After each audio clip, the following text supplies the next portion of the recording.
இங்க ஒரு team YouTube channel வச்சிருக்காங்க. அதுக்காக பேய் இருக்குன்னு ப்ரூவ் பண்ற மாதிரி ஒரு வீடியோ போடலான்ட்டு ஒரு பாலடைஞ்ச பங்களாவை சூஸ் பண்ணி அங்க போனா அங்க ஒரு புக் உங்களுக்கு கிடைக்குது. அதுல நிறைய பிளாக் மேஜிக் எல்லாம் பண்ணி, அதாவது நிறைய மந்திரம் எல்லாம் போட்டிருக்கு. அதை கரெக்டா அதுல உள்ள ப்ரொசீஜர் படி செஞ்சா நிறைய வரம் கிடைக்கும்னு போட்டிருக்க. ஆஹா, அடுத்தது நாளுக்குன்ட்டு அதை வச்சு ஏதாவது காசு பார்க்கலான்ட்டு ஒரு மந்திரத்தை ட்ரை பண்றாங்க. ஒரு கல்லறைக்கு மேல உட்காந்து கையில எலுமிச்சம்பழத்தை வச்சுக்கிட்டு அந்த மந்திரத்தை 1008 தடவை சொல்லணும். அப்படி சொன்னா அந்த கல்லறைக்கு சொந்தமான ஆத்மா அவங்களுக்கு ஹெல்ப் பண்ணுமா. அதனால அந்த டீம்ல ஒருத்தன் நான் இதை ட்ரை பண்றேன்ட்டு அதை பிராக்டிஸ் பண்றதுக்காக வீட்டுக்கு பின்னாடி இருக்கிற திண்ணையில கையில எலுமிச்சம்பழத்தை வச்சு 1008 தடவை மந்திரத்தை சொல்லி பிராக்டிஸ் பண்றான். அதை முடிச்சிட்டு வரப்போ ஊர்ல இருந்த அப்பாக்கு உடம்பு சரியில்லைன்னு கால் வர கிளம்பி ஊருக்கு போயிடுறான். இவங்களும் சரி இன்னைக்கு நைட்டு வேற ஆளை வச்சு ட்ரை பண்ணலான்ட்டு ராத்திரியில சுடுகாட்டுக்கு போயிட்டு சீரியஸா இல்லாம காமெடி பண்ணிக்கிட்டே எப்படியோ 1008 தடவை அந்த மந்திரத்தை சொல்லி முடிக்கிறாங்க. காலையில இவனுங்க சுடுகாட்டுல இருக்கிறத பார்த்த ஊருக்காரங்க ஏதோ சூனியம் பண்ணதான் வந்திருக்கானுட்டு அவனுங்க துரத்த தலை தெறிக்க ஓடிடுறானுங்க.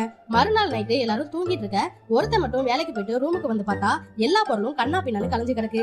என்னடா இதுன்னு மத்தவங்களை கூட்டிட்டு வந்து காட்டுனா யாருக்கும் ஒன்னும் புரியல. வீட்டுல வச்சிருந்த சாப்பாடு வேற மொத்தமா காலியாயிருக்கும். எவனோ வந்து வேலையை கட்டிருக்கான்ட்டு விட்டுறானுங்க. ஆனா மறுநாளும் இதே மாதிரி தான் நடந்திருக்கும். எல்லாரும் மண்டையை பிச்சுக்கிறானுங்க. இந்த தடவை எல்லாரும் தூங்காம என்னதான் நடக்குதுன்னு வாட்ச் பண்ணா கரெக்டா 11 மணி அடிக்க கபோர்ட்ல இருந்து ஒரு எலுமிச்சம்பழம் உருண்டு வருது.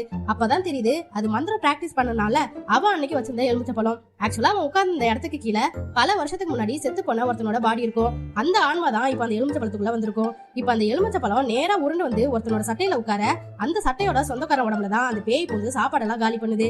அப்படி அந்த லெமன் யார் சட்டையில எல்லாம் வந்து உட்காருதோ அவங்க உடம்புல ஆவி பூந்து டெய்லி சாப்பிடும் போல. என்னடா இது பம்பா போச்சுட்டு அந்த லெமனை ஒரு பாட்டில்ல போட்டு ஒருத்தன் எடுத்துட்டு போய் மலையில இருந்து தூக்கி போட்டுறான். ஆனா அது அவன் வண்டியிலேயே திரும்பவும் ஏறி உட்காந்துக்கிட்டு இவனுக்கு முன்னாடி வீட்டுக்குள்ள போயிடுது. அதை ஒருத்தன் கடுப்புல தூக்கி ஏறிய அது அங்க ஊர்வலமா போயிட்டு இருந்த பொணத்து மேல போய் விழுது. அந்த பொணம் சடனா எந்திரிச்சு வந்து அங்க இருந்த சோத்த ஃபுல்லா கொட்டி எல்லாத்தையும் காலி பண்ணிட்டு திரும்பவும் பாடையில போய் படுத்துக்குது. அதை பார்த்த பசங்க மிரண்டு போயிடுறானுங்க. இப்படி இருக்க ஒரு நாள் ரூமுக்கு புதுசா ஒருத்தன் வர அவன் அந்த எலுமிச்சம்பழத்தை தெரியாம ஜூஸ் போட்டு குடிச்சிடறான். அந்த ஆத்மா அவனோட உடம்புக்குள்ள இப்ப போயிடுது. அவ்வளவுதான், ராத்திரில மட்டும் சாப்பிட்டுட்டு இருந்த அந்த பேய் இப்ப ஃபுல் டைமா சாப்பிடுறத மட்டுமே வேலையா பாத்துட்டு இருக்கு. நம்ம பசங்களும் அரிசியும் பருப்பும் வாங்கி போட்டு கையில உள்ள மொத்த பணமும் காலி ஆயிடுது.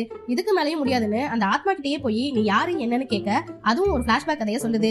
அடங்காத பசி உள்ள இவனுக்கு தினமும் சலிக்காம சோறு போட்டுட்டு இருந்த அவனோட பாட்டியும் செத்து போக அதுக்கப்புறம் அவனுக்கு சோறு போட யாரும் இல்லாம செத்து போயிட்டதா சொல்லும். அப்ப பக்கத்துல உள்ள ஹோட்டல்ல அன்லிமிட்டடா சாப்பாடு கிடைக்கும் போர்டு போட்டுருந்ததை பார்த்துட்டு தலைவனை களத்துல இறக்குறாங்க. அவன் ஹோட்டல் மொத்தத்தையும் தின்னு தீத்துட்டு ஹோட்டலையே காலி பண்ணிட வச்சிடறான். அப்ப அவன் போற போக்குல அவன் சாப்பாடு போட்டியில சேர்த்து விடுங்கடா ஃபர்ஸ்ட் பிளேஸ் வருவான்ட்டு வயிற்றுச்சல்ல சொன்ன நல்ல ஐடியாவா இருக்கேன்ட்டு எங்கெல்லாம் சாப்பாடு போட்டி நடக்குதோ அங்கெல்லாம் சேர்த்து விட்டு நல்லா காசு சம்பாரிச்சு இவனுங்களே சொந்தமா ஒரு ரெஸ்டாரண்டே ஓபன் பண்ணிடுறானுங்க.